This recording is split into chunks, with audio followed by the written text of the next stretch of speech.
मैं हूं नदीम इकबाल और आप है कंज्यूमर टीवी के साथ। सबसे पहले तो आप लोगों का बहुत शुक्रिया कि आप लोग हमारे प्रोग्राम को लाइक कर रहे हैं और व्यूअरशिप काफ़ी ऊपर जा रही है। अब ज़रा घंटी को भी दबा दें और सब्सक्राइब भी कर लें तो वाकई में हम लोग इंकरेज होंगे। सो आज की दो खबरें। पहली खबर वही फॉलो अप हम करते हैं, क्या पाकिस्तान में house arrest drama Indian house arrest की वजह से बैन हुआ। और फिर दूसरी खबर है, आखिरकार पाकिस्तानी फिल्म इंडस्ट्री के लिए बहुत बड़ी खुशखबरी। ये क्या है?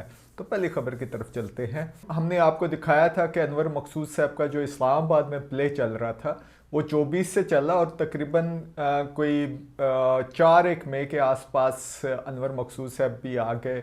उन्होंने ऑनलाइन जाके प्राइम मिनिस्टर से अपील की कि जी हमारा जो ड्रामा है हाउस अरेस्ट, जो Islamabad Pakistan national council of the arts PNCA जो मिनिस्ट्री ऑफ कल्चर के अंडर है, गवर्नमेंट के ही फैसिलिटी है, उसका NOC विड्रॉ कर लिया गया है। और फिर उन्होंने अपील की वहाँ पे आके प्राइम मिनिस्टर से और उसके बाद अगले दिन ही वो रिस्टोर हो गया और उन्होंने thank you to the prime minister का। लेकिन हमें ये नहीं समझ आ रही कि भाई वो NOC विड्रॉ हुआ क्यों था। तो हम इधर उधर से भी चेक कर रहे हैं, अभी तक कोई, या हम राइट जगह पे जहाँ इंफॉर्मेशन है वहाँ तक नहीं पहुँच सके, ना गवर्नमेंट ने इसको क्लैरिफाई किया, सिर्फ यही कहा कि NOC हमने विड्रॉ कर लिया और फिर रिस्टोर हो गया। तो क्या कोई डायलॉग में प्रॉब्लम थी या क्या? पर्सनली मैंने वो जब ड्रामा देखा था तो मुझे कोई ऐसी चीज़ें नज़र नहीं आई थी। थोड़ी बहुत तो आपने करना है ना, एंटरटेनमेंट है, पैसे कमाने। और कॉपी कैट जो प्रोडक्शंस है, जिसकी ये प्रोडक्शन है, वो कोई रफली अगर इसके 6 हफ्ते के शो होते हैं इस्लामाबाद, कराची और लाहौर में, तो रफली जो गेट मनी में वो 10 करोड़ रुपए की इनकम इनके पास होगी। कॉरपोरेट जो इनके शोज़ होते हैं वो अलहदा होते हैं। सो अनवर मकसूद साहब का काफ़ी बड़ा नाम है। जो थिएट्रिकल परफॉर्मेंस है, नए एक्टर्स हैं, अच्छा काम कर रहे हैं, नाम बिग जो है अनवर मकसूद साहब का ही है। और इन्होंने नाम भी जो दिया हाउस अरेस्ट, उससे पहले नाम कोई डिफरेंट कंट्रोवर्शियल भी थे पॉलिटिकल किस्म के, लेकिन उस साइड के ऊपर ये नहीं गए, रिफॉर्म करते करते हाउस अरेस्ट हुआ। अच्छा, जो हाउस अरेस्ट का ये नाम है, हमने इसको सर्च किया, कोई और तो इस नाम का नहीं है। तो हमें एक नज़र आया, इजाज़ खान है, जो उल्लू है या उल्लू है, ये एक ऐप है, इंडिया में ये काफ़ी पॉपुलर है। तो इजाज़ खान भी एक एक्टर है जो बिग बॉस सीरीज़ भी करते हैं। उनका ये हाउस अरेस्ट यहाँ पे चल रहा था ऐप के ऊपर, जिसको OTT प्लेटफॉर्म कहते हैं, जैसे नेटफ्लिक्स है, इसी किस्म का OTT प्लेटफॉर्म उलू ऐप भी है। वहाँ पे ये चल रहा था और उसका नाम भी जो हाउस अरेस्ट है, रियलिटी शो है।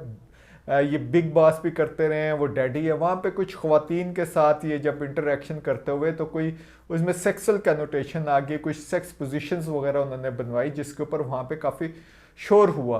और उस शोर की वजह से उसको बैन करने की भी बात हुई। और अब वो जो वहाँ पे विमेन राइट्स को प्रोटेक्ट करने का एक कमीशन बना हुआ है, उसने भी इसका नोटिस ले लिया और उसको बंद कर दिया गया है। अच्छा, ये जब वहाँ पे जो ये इंसिडेंट हुआ, ये जो कंट्रोवर्सी हुई, ये कोई 2 मई को हुई। जंग तो अलहदा है, लेकिन ये 2 मई को कंट्रोवर्सी हुई वहाँ पे मुंबई में, जहाँ पे पार्लियामेंट में भी उनके बातचीत शुरू होगी और भी एक्टिविस्ट इसके अंदर आ गए।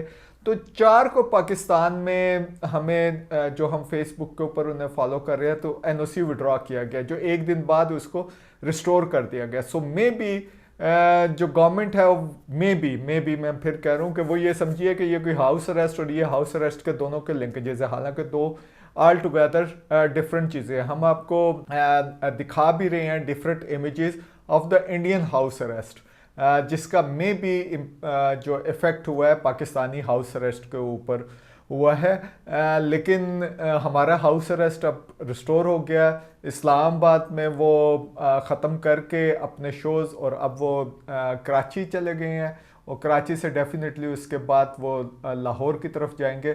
लगता है 2-2 हफ्ते के लिए ये सारे उनके प्रोग्राम चल रहे हैं। तो अनवर मकसूद साहब को एक दफ़ा फिर जो है उनका जो इन्फ्लुएंस है वो बरकरार रहा। और अभी भी वो कॉरपोरेट, एक तो है ना वो आप आर्टिस्टिक चीज़ देते हैं, एक कॉरपोरेट नेम, कॉरपोरेट ब्रांड है, जहाँ जिनमें आप जिनका नाम ले और इन्वेस्टमेंट करें तो आपको डेफिनेटली रिटर्न जो है वो आता है। So it's a mix artistic activity plus corporate interest ये है। Ejaz Khan is quite controversial है इंडिया के अंदर, और उनका ये जो ऐप है वो भी बैन हुआ है। अच्छा, ये समझने की ज़रूरत है कि अब जो फिल्म इंडस्ट्री है वो चेंज होती जा रही है। अब जो ज़्यादातर लोग हैं वो अपने मोबाइल फ़ोन के ऊपर आ गए हैं। ओटीटी जो प्लेटफॉर्म्स है वो आप मोबाइल फ़ोन या इंटरनेट के ज़रिए देखते हैं।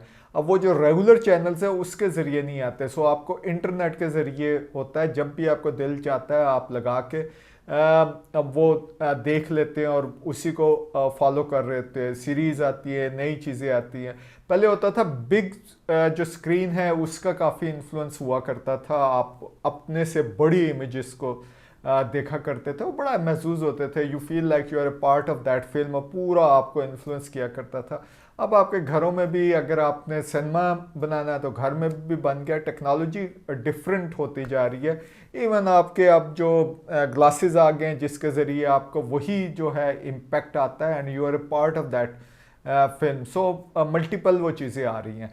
सो इसी में जो दूसरी खबर हमारी लिंक कर रही है, कोई 2 अरब रुपए का जो चीफ मिनिस्टर पंजाब है मरियम नवाज़, उन्होंने एक फ़ंड कायम किया जिसके तहत इस टाइम एप्लीकेशनें जा रहे हैं। 15 मई उसकी आखिरी तारीख है, जिसमें फिल्म मेकर से एप्लीकेशंस उन्होंने इनवाइट की है कि उनको फंडिंग की जा सकती है। फंडिंग जो है उनकी फ़िल्म को की जा सकती है। अगर पार्शली उन्होंने कोई फ़िल्म बनाई हो तो उसको भी वो फंड कर सकते हैं। सो अगर हम ना सिर्फ ये जो फंड है ये इन फिल्म मेकर्स के लिए जा रहा है, बल्कि ये एक फिल्म सिटी भी बनाया जा रहा है जिसके अंदर लैब्स होगी, पोस्ट प्रोडक्शंस की फैसिलिटीज़ वगैरह होगी।